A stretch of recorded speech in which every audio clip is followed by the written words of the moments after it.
Last month was a busy month. It was a Blood Angels month, and a Saurians month, and also some Orcs and Goblins, and some Bretonnians.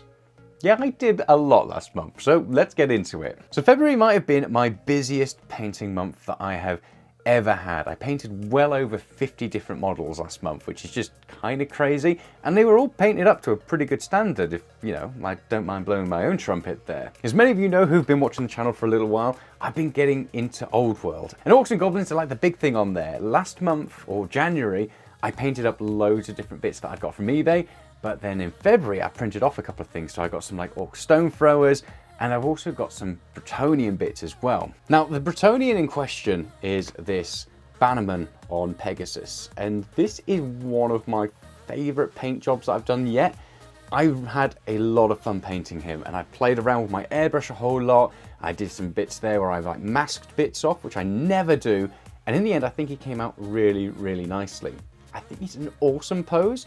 And when I saw him, I was like, I need him for my Bretonnian army, or at least the starts of my Bretonnian army. So I ordered him, got him put together, and got him painted. Now, it's one of the worst models I have ever put together. Like, sticking him together was hell. I don't know what it was about this one. I really struggled actually getting it together. I almost didn't paint him in the end, or assemble him, because I just struggled so much.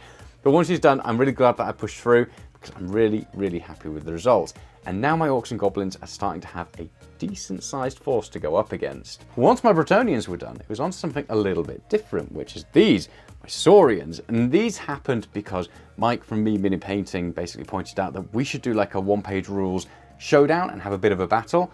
And yeah, I challenged myself to see how quickly I could print these off and get them painted. And I got them all printed in the day, and then over the next 2 days, got them obviously cleaned up, cured, and then I got them all painted. And it only took me about a day and a half to paint them. And again, I'm really happy with the ways these turned out. They are awesome sculpts. I've always had a place in my heart for lizardmen and saurians, and the one-page rules ones are awesome. So I'm really happy with the way these have turned out, and it's definitely going to be a new addiction. Now I'm like, what do I do? Do I do Orcs and Goblins, Bretonnians, Saurians, or just all of them?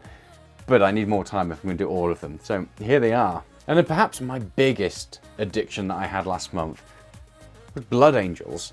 Now, I've had Space Marines kicking around for a while, and when I did the Leviathan box set, I painted them all in the Blood Angel scheme because I really like Blood Angels. And then I've also got all of my Legions Imperialis stuff, which is Blood Angels as well. So the next set of stuff I was going to do is I was going to go back to Ultramarines because that's my childhood. They were like my army back then. But I realised I love the Blood Angel stuffs too much, and I really, really enjoyed doing these.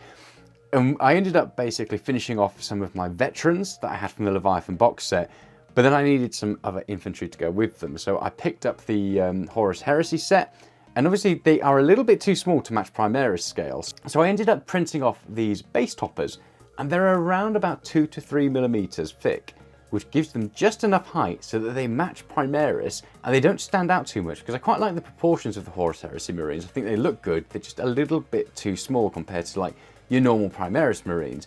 So putting a base topper there gives me a nice little base, which is always a bonus, but it also gives them just a little bit more height so they match up with my Primaris Marines and they don't stand out.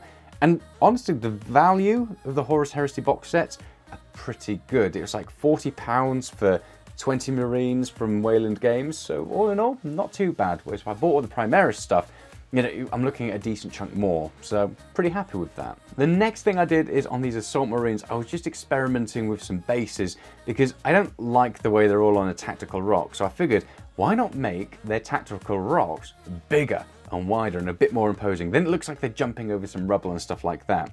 Now, these ones here that I've got are 3D printed models, and the reason I did that was because I wanted to see what they would look like in this experiment that I was doing. And I'm really happy with the way these turned out. And I always thought the new ones looked a little bit goofy. So I figured if I could get those tactical rocks to look right, then I could maybe get some of the real things. Which I did. So I'm going to have some more Blood Angels to paint up next, which, yeah, it's going to be great fun. I've also begun work on my Old World gaming board. Now, I did a poll thinking that everybody would choose to have a sci-fi battlefield over a fantasy battlefield. And everyone surprised me because the votes went wildly in favour of doing a fantasy old world battle board. So I am going to have to start work on that. I've been 3D printing a whole bunch of different things. So I've got loads of houses done. I've got some walls done as well. I've just got loads of bits of terrain that are going to go there. And basically the first stage of that series that I'll be doing is at some point, hopefully in March, I'll be doing a video where I cover off all the bits of me painting and all the bits that I'm printing off. And then in April, I will most likely be doing the board build where I get all the materials that I need to create a big old board, doing some crafting on that as well. And yeah, putting that together.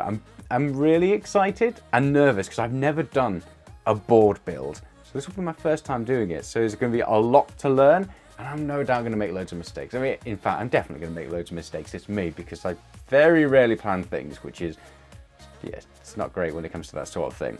So I've got lots of stuff printed already. Now I just need to get loads of stuff painted, and then it's on to actually building the board. So stay tuned. And if you've got any ideas or anything that you want to see from that, throw it down in the comments and I'll see if I can make it happen. I might not be able to, but I might be able to, who knows? So that in a nutshell was February. I did a lot, well over 50 miniatures, but I had an absolute blast doing it. There's been all sorts coming out, and I'm hoping that the Orcs and Goblins stuff from Games Workshop finally arrives at some point soon, because I thought it would have been available last month, because obviously they did their announcement, and then I figured it maybe come out a couple of weeks later, but it didn't. They made Bretonnian stuff come up, and I'm very tempted by Bretonnian stuff. I've always wanted the Green Knight, and now he's available to order.